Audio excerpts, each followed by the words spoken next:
185 000 soldats n'ont pas pu vaincre cet ange. La Bible parle de l'intervention de Dieu dans les affaires de son peuple, et l'histoire d'Ézéchias et de ses nombreux ennemis en est l'un des plus grands exemples. Ézéchias était un homme qui contrastait fortement avec son terrible père, Achaz. Au cours de son règne de 29 ans, il reçut l'honneur inhabituel de faire ce qui est juste aux yeux du Seigneur, tout comme son prédécesseur David. La 3e année du règne d'Osée, fils d'Éla, roi d'Israël, Ézéchias, fils d'Achaz, roi de Juda, commença à régner. Il avait 25 ans lorsqu'il commença à régner, et il régna 29 ans à Jérusalem. Le nom de sa mère était Abi, fille de Zacharie. Il fit ce qui est droit aux yeux du Seigneur, selon tout ce qu'avait fait son père David. 2e roi, chapitre 18, verset 3. Ézéchias était l'un des rares rois à soutenir les hauts lieux de culte. Il a également démoli les poteaux sacrés d'Achéra et détruit le serpent de bronze que Moïse avait créé des siècles auparavant, connu sous le nom de Neustan, qui signifie « image de bronze ». Nombre, chapitre 21, versets 8 et 9. Alors l'Éternel dit à Moïse, « Fabrique un serpent d'airain et place-le sur une perche. Celui qui sera mordu et le regardera vivra. » Moïse fabriqua un serpent d'airain et le plaça sur un poteau. Quand quelqu'un était mordu par un serpent et regardait le serpent d'airain, il restait en vie. Quel dommage que cet objet, que Dieu a utilisé pour libérer le peuple, soit devenu une source de culte. Pour ces raisons et d'autres encore, Ézéchias est considéré comme un roi qui s'est démarqué et a été au-dessus des autres rois dans son adhésion au commandement de Dieu. 2e roi, chapitre 18, versets 4 et 5. Il enleva les autels idolâtres, brisa les colonnes sacrées, coupa les poteaux sacrés et brisa le serpent d'airain que Moïse avait fabriqué, car jusqu'à ce moment-là, les Israélites lui brûlaient de l'encens. Ézéchias se confia en l'Éternel, le Dieu d'Israël. Il n'y eut personne comme lui parmi tous les rois de Juda, ni avant, ni après lui. Après avoir lu l'infidélité et les actes atroces de nombreux rois d'Israël et de Juda, le règne du roi Ézéchias fut un soulagement. Son règne témoigne de sa fidélité au commandement de Dieu. Il a prospéré partout où il allait parce que le Seigneur était avec lui. 2e roi, chapitre 18, versets 6 et 7. Ézéchias s'est tenu fermement à l'Éternel. Il ne s'est pas détourné de lui et a obéi au commandement que l'Éternel avait donné à Moïse. Et l'Éternel était avec lui. Il réussit dans tout ce qu'il a fait. Il s'est rebellé contre le roi d'Assyrie et a cessé de se soumettre à lui. La 4e année du règne d'Ézéchias, qui était la 7e année d'Osée, fils d'Éla, roi d'Israël, Salmanaser, roi d'Assyrie, marcha contre Samarie et l'assiégea. Ils la prirent au bout de 3 ans, c'est-à-dire que Samarie fut prise la 6e année d'Ézéchias, qui était la 9e année d'Osée, roi d'Israël. Le roi d'Assyrie déporta les Israélites en Assyrie et les installa à Hala, à Gozan, sur le fleuve Habor et dans les villes des Mèdes, parce qu'ils n'avaient pas obéi à la voix de l'Éternel, leur Dieu, et qu'ils avaient rompu son alliance. Ils n'ont pas entendu ni fait tout ce que Moïse, le serviteur du Seigneur, avait commandé. La 14e année du règne d'Ézéchias, Sennachérib, roi d'Assyrie, attaqua toutes les villes fortes de Juda et les captura. Alors Ézéchias, roi de Juda, envoya un message au roi d'Assyrie, à Lachis. « J'ai erré. Éloigne-toi de moi, et je paierai tout ce que tu exigeras de moi. » Le roi d'Assyrie demanda à Ézéchias, roi de Juda, 300 talents d'argent et 30 talents d'or. Alors Ézéchias lui donna tout l'argent qui se trouvait dans le temple de l'Éternel et dans les trésors du palais royal. À cette époque, Ézéchias prit l'or dont il avait recouvert les portes et les cadres du temple de l'Éternel et le donna au roi d'Assyrie. Le successeur de Salmanasar, le conquérant d'Israël, était le roi assyrien contre lequel Ézéchias devait combattre. Malheureusement pour Juda, les choses ne se sont pas déroulées comme prévu. Sennachérib attaqua et conquit toutes les villes fortifiées de Juda, de Jézéchi, Juda, ne laissant que Jérusalem. C'est à ce moment-là qu'Ézéchias aurait pu conclure qu'il avait mal calculé la situation. Il avait déjà admis à Sennachérib qu'il avait mal agi et avait offert une rançon pour éviter que son peuple ne subisse le même sort qu'Israël. La demande était énorme et Ézéchias envoya tout l'argent et l'or qu'il put trouver, allant même jusqu'à retirer l'or du temple. Cependant, les choses allaient empirer. Dieu a entouré les Assyriens autour de Jérusalem pour tester la foi d'Ézéchias et démontrer sa propre puissance à son peuple. Sennachérib ne croyait pas que la rançon d'Ézéchias était suffisante, mais il cherchait quand même une raison pour attaquer Jérusalem. Le roi assyrien envoya une délégation et une armée massive à Jérusalem pour exiger la reddition de la ville. Alors Ézéchias, roi de Juda, dit au roi d'Assyrie, à Lachis, « J'ai commis une erreur.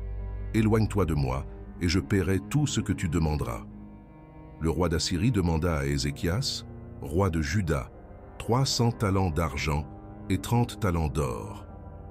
Ézéchias lui donna tout l'argent qui se trouvait dans le temple de l'Éternel et dans les trésors du palais royal.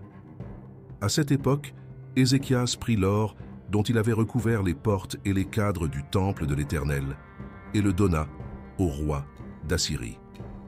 Le roi d'Assyrie envoya Tartare, Rabsaris et Rabshakeh avec une grande armée de Lachis vers le roi Ézéchias à Jérusalem. Ils montèrent et arrivèrent à Jérusalem. Et lorsqu'ils arrivèrent, ils s'arrêtèrent à l'aqueduc de l'étang supérieur, sur le chemin du champ du Foulon. Ils appelèrent le roi, et Eliakim, fils de Hilkija, qui était chef du palais, Shebna, le scribe, et Joa, fils d'Azaph, le chroniqueur, sortirent à leur rencontre. Le Rabshakeh leur dit, « Dites à Ézéchias, voici ce que dit le grand roi, le roi d'Assyrie. Sur quoi basez-vous votre confiance? Vous dites que vous avez une stratégie et de la force pour la guerre, mais ce ne sont que des paroles vides de sens. En qui avez-vous confiance pour vous rebeller contre moi? Regardez maintenant, vous vous confiez à l'Égypte, ce roseau écrasé qui transperce la main de l'homme et lui fait mal s'il s'appuie dessus. Dites-moi, nous avons confiance en l'Éternel, notre Dieu. N'est-il pas celui dont Ézéchias a détruit les autels et les sanctuaires en disant à Juda et à Jérusalem, « Vous devez adorer devant cet autel à Jérusalem ». Le porte-parole de Sennachérib a exposé ce qu'il croyait être les faits pour amener Ézéchias et son peuple à ouvrir les portes et à se rendre. Premièrement, l'Égypte était un allié inutile qui ne les délivrerait pas.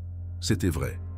Deuxièmement, il était certain que le peuple de Juda avait irrité son Dieu en détruisant les lieux de culte, c'est-à-dire les hauts autels et les autels interdits qu'Ézéchias avait démolis. Bien sûr, Ézéchias avait eu raison de démolir ces lieux, mais même les partisans du roi remettaient probablement en question ses actions à la lumière de ce qui se passait. Troisièmement, le porte-parole de Sennachérib leur rappela que l'armée de Juda était trop faible pour repousser l'armée assyrienne. Étant donné les efforts d'Ézéchias pour soudoyer la Syrie, cela était probablement également vrai. Enfin, il a affirmé que le Seigneur lui-même lui avait dit d'attaquer et de détruire cette terre en disant essentiellement « Hé, ton Dieu est de mon côté ». C'était un mensonge, mais aux yeux des habitants démoralisés de Jérusalem, il aurait pu sembler qu'il avait raison. Après tout, leurs voisins du Nord étaient tombés aux mains de la Syrie et ces mêmes conquérants cruels étaient désormais à leur porte. Alors Eliakim, fils de Hilkija, Shebna et Joa, dirent au Rabshakeh, « S'il te plaît, parle à tes serviteurs en araméen, car nous comprenons. Ne nous parle pas en hébreu en présence du peuple sur les murs. »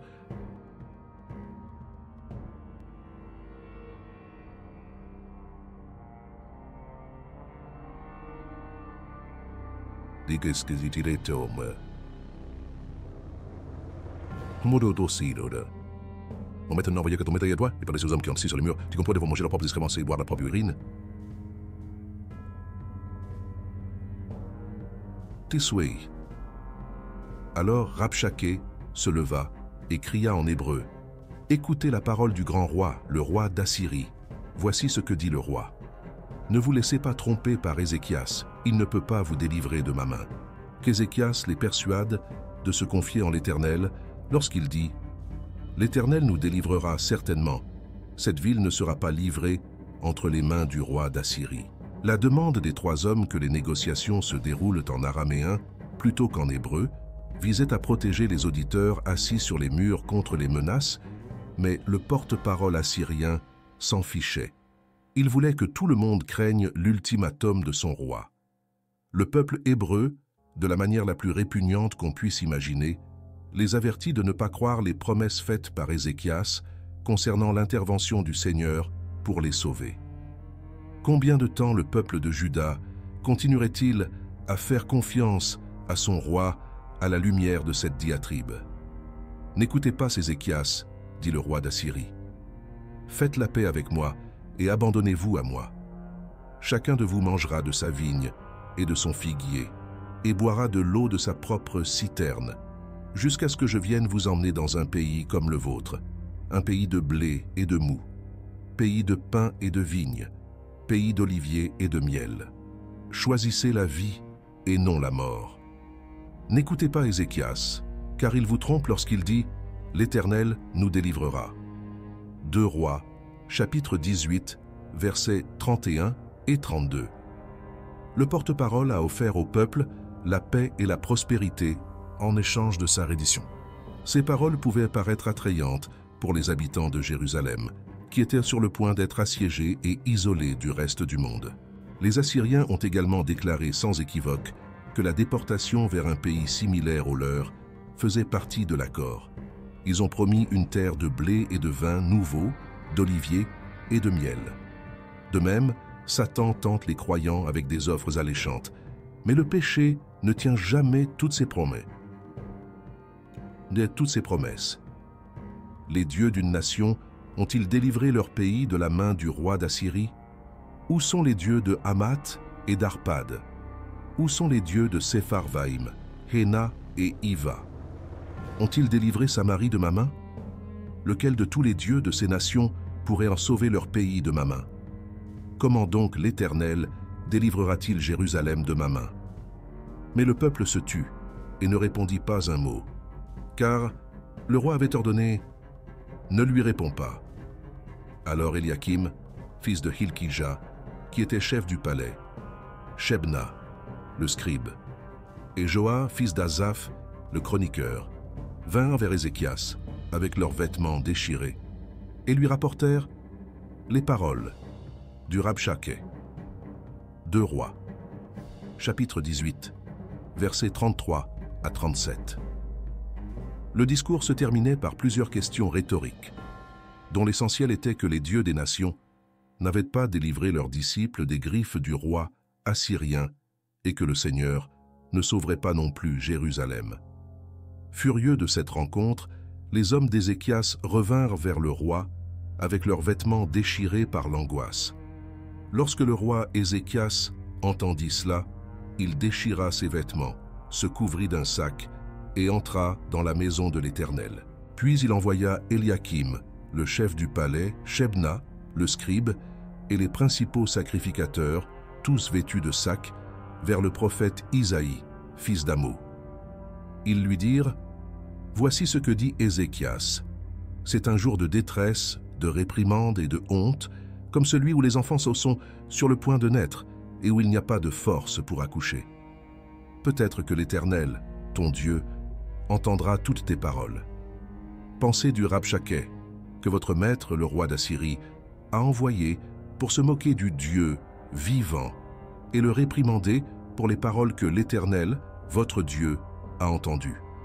Priez donc pour le reste qui survit encore. » Lorsque le roi Ézéchias entendit la nouvelle, il fit comme ces hommes, il déchira ses vêtements et chercha Dieu. Il a dû se demander comment un changement aussi terrible avait pu se produire.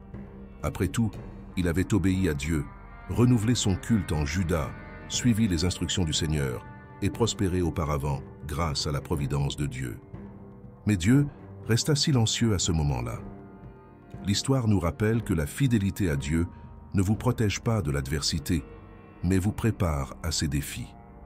Vous serez mieux équipé pour faire face aux problèmes et à la souffrance si vous vivez votre vie dans une perspective divine, en lui faisant confiance dans les mauvais comme dans les bons moments. Vous aurez également l'occasion de voir Dieu en action. Le roi Ézéchias entra dans le temple du Seigneur pour adorer malgré sa détresse. De plus, il a fait quelque chose que beaucoup de ses prédécesseurs avaient de fait. Il a envoyé une délégation couverte de sacs pour chercher une parole du Seigneur par l'intermédiaire du prophète Isaïe. Ils expliquèrent la situation désastreuse de Juda au prophète de Dieu et l'informèrent que le chef assyrien était venu se moquer du Dieu vivant. Alors, les serviteurs du roi Ézéchias s'approchèrent d'Isaïe et Isaïe leur dit « Dites à votre maître, voici ce que dit l'Éternel. N'ayez pas peur de ce que vous avez entendu, de ces paroles avec lesquelles les serviteurs du roi d'Assyrie ont blasphémé. Moi, écoutez, quand il entendra un certain bruit, je lui donnerai envie de retourner dans son propre pays. Et là, je le ferai mourir par l'épée. » Isaïe savait déjà tout cela, parce que Dieu le savait. En conséquence, il donna au serviteur un message à Ézéchias qui commençait par le commandement de ne pas avoir peur. Ce commandement apparaît fréquemment dans la Bible. C'est la façon dont Dieu calme son peuple, lui inspire confiance et le rassure sur le fait qu'il a tout sous contrôle. Tu peux me faire confiance. Le Seigneur a non seulement entendu les paroles blasphématoires du Rabshakeh, mais il a également prévu d'y répondre. Au lieu de vaincre Jérusalem, le roi Sennachérib retournerait dans son pays et mourrait par l'épée. Lorsqu'il apprit que le roi d'Assyrie avait quitté Lakhis, il revint et trouva le roi en train de combattre Libna. Alors le roi apprit que Tirhaka, roi d'Éthiopie, était sorti pour combattre contre lui. Il envoya donc de nouveau des messagers à Ézéchias pour lui dire « Dis à Ézéchias, roi de Juda, ne laisse pas le Dieu en qui tu as confiance te tromper. » Quand il dit « Jérusalem ne sera pas livrée entre les mains du roi d'Assyrie. » Vous avez sûrement entendu parler de ce que les rois d'Assyrie ont fait à tous les pays, en les détruisant complètement. Et serez-vous sauvés?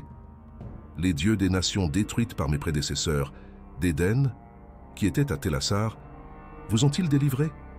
Le roi de Hamath, le roi d'Arpad et les rois des villes de Sepharvaïm, Héna et Iva. 2 Rois, chapitre 19, versets 14 à 19. Le porte-parole royal de Sennachérib, probablement campé sur les murs de Jérusalem en attendant une réponse d'Ézéchias, reçut la nouvelle que le roi avait retiré son armée de Lakhis et combattait à Libna, qui se trouvait à 40 km au sud-ouest de Jérusalem. Sennachérib apprit que le roi de Cush se préparait à combattre contre lui, ce qui poussa le roi assyrien à détourner son attention de Jérusalem pendant un certain temps. Sennachérib s'est assuré qu'Ézéchias savait qu'il reviendrait, répétant les menaces proférées plus tôt par son subordonné. 2 Rois, chapitre 19, versets 14 à 19. Alors, Ézéchias prit la lettre des messagers et la lut. Il monta à la maison du Seigneur et l'étendit devant le Seigneur. Ézéchias a prié devant l'Éternel. « Ô Seigneur, Dieu d'Israël, trônant au-dessus des chérubins, toi seul es le Dieu de tous les royaumes de la terre. Tu as fait les cieux et la terre. Prête ton oreille, ô Seigneur, et écoute, ouvre tes yeux, ô Seigneur, et vois et entends toutes les paroles de Sennachérib, qu'il a envoyées pour insulter le Dieu vivant. En vérité, ô Seigneur, les rois d'Assyrie ont dévasté les nations et leurs pays, et ont jeté leurs dieux au feu. Ce n'étaient pas des dieux, mais l'ouvrage de mains d'hommes, du bois et de la pierre. C'est pourquoi, ô Seigneur notre Dieu, sauve-nous de leurs mains. afin que tous les royaumes de la terre sachent que toi seul, ô Seigneur, tu es Dieu. » Quand Ézéchias a lu la lettre de Sennachérib, il n'a pas déchiré ses vêtements dans l'agonie. Au lieu de cela, il l'a emmené au temple, l'a placé devant Dieu et a prié. Ézéchias a prié le Seigneur Dieu d'Israël, trônant au-dessus des chérubins, reconnaissant sa soumission au roi divin. Il rappelle à Dieu sa relation particulière avec Israël, contrairement aux relations supposées entre les peuples conquis et les faux dieux des nations vaincues par la Syrie. Il savait qu'aucun des dieux des nations n'avait délivré son peuple parce qu'ils avaient été créés par des mains humaines et n'avaient aucun pouvoir. Mais le Seigneur n'est pas ainsi. Il n'est pas une création humaine, mais le créateur de l'homme. Il a créé les cieux et la terre. Ézéchias a vu la lettre de Sennachérib comme une attaque contre le caractère de Dieu et a supplié Dieu de se justifier ainsi que son peuple. Ézéchias a rappelé à Dieu qu'accéder à sa demande lui apporterait une grande gloire. Cette prière sert de modèle aux croyants en difficulté. Alors Isaïe, fils d'Amoz, envoya un message à Ézéchias disant « Voici ce que dit l'Éternel, le Dieu d'Israël. J'ai entendu votre prière concernant Sennachérib, roi d'Assyrie. Voici la parole que l'Éternel a prononcée contre lui. Une fille vierge de Sion te méprise et se moque de toi. La fille de Jérusalem secoue la tête derrière toi. Contre qui as-tu élevé la voix et levé les yeux avec orgueil? Tu as insulté l'Éternel et dit « Avec mes nombreux chars, je suis monté sur les sommets des montagnes, sur les plus hauts sommets du Liban. J'ai abattu vos plus hauts cèdres, les meilleurs de vos pins. J'ai atteint ses coins les plus reculés, le meilleur de ses forêts. J'ai creusé des puits dans des pays étrangers et j'ai bu leur eau. Avec la plante de mes pieds, j'ai asséché tous les ruisseaux de l'Égypte. N'avez-vous pas entendu dire qu'il y a longtemps je l'avais commandé, que j'avais autrefois un projet? Maintenant, je l'ai mis en lumière, afin que vous tourniez des villes fortifiées, en tas de pierres. Ses habitants sans pouvoir sont découragés et honteux. Ils sont comme les plantes des champs, comme les pousses vertes sur les toits, séchées avant de pousser. Est parvenu à mes oreilles. Je mettrai mon crochet dans ton nez et ma bride dans ta bouche, et je te ferai revenir par où tu es venu. » Dieu a entendu Ézéchias et a répondu une fois de plus par l'intermédiaire d'Ésaïe. Sennachérib a été ridiculisé avec une réponse poétique qui vantait la souveraineté de Dieu sur les nations. Le roi assyrien non seulement se moquait de Juda et de son roi, mais il blasphémait également le Dieu d'Israël. Bien que Sennachérib ait assumé avec arrogance son propre leadership et ait peut-être tracé son chemin à travers de nombreuses nations, il n'avait aucune idée que ses victoires étaient prédéterminées par Dieu dans le cadre de son plan à long terme. Le roi assyrien n'était donc qu'un pion dans le royaume de Dieu. Sennachérib ne pouvait pas bouger ou avoir une pensée particulière dont Dieu n'était pas conscient, y compris toute colère dirigée contre le Seigneur. Sennachérib, à son tour, découvrirait à quel point il était insignifiant lorsque Dieu le ramènerait en Assyrie. Ceci sera pour toi un signe, Ézéchias. Cette année, tu mangeras ce qui pousse tout seul, et la deuxième année, ce qui en sortira. Mais la troisième année, sème et moissonne, plante des vignes et mange de leurs fruits. Encore une fois, un jour, un reste de la maison de Juda qui survivra prendra racine en bas et portera du fruit en haut. Car de Jérusalem viendra un reste, et de la montagne de Sion, un groupe de survivants accomplira cela. 2 Rois, chapitre 19, versets 29 à 31. Dieu a donné des paroles de réconfort à un roi et à son peuple, confrontés à un siège et à une famine inévitable. Les habitants de Jérusalem ne pouvaient pas quitter les murs pour planter. Mais le signe de Dieu à Ézéchias, les habitants de Jérusalem ne pouvaient pas quitter les murs pour planter. Mais le signe de Dieu à Ézéchias était que les habitants de Jérusalem mangeraient les semences qui poussaient par eux-mêmes. Au cours des 2 années suivantes, ils purent semer et récolter, planter des vignes et manger leurs fruits. La 3e année, Juda ne serait pas détruit.